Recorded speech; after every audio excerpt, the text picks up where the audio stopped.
Let's play sa Mega Lotto. Ayan. Na merong prize na 32,244,545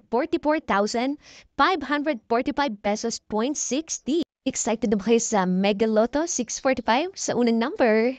31. Ayan, congratulations agad dun sa mga may 31 na. Ayan. Hindi pa natatapos yan dahil ang pangalawang number is number 4. May mga number 4 na dyan. Ayan. Excited na ba?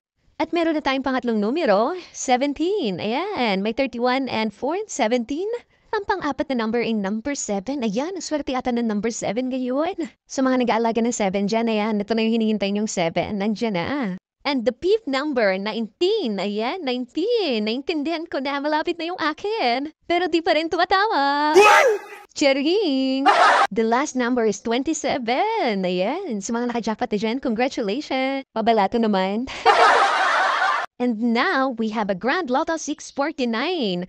The first number is 35, the second is 48, the third is 1, and the fourth is 18, and the fifth is 2, and the last number is 19. Ayan, sa napakalaking premyo. 45,903,454 pesos point 20 centavos. So hanggang dito na lang guys. Don't forget na i-follow and i-like ang ating Facebook page para sa marami pang darating na grand draw. Again, good luck sa ating lahat!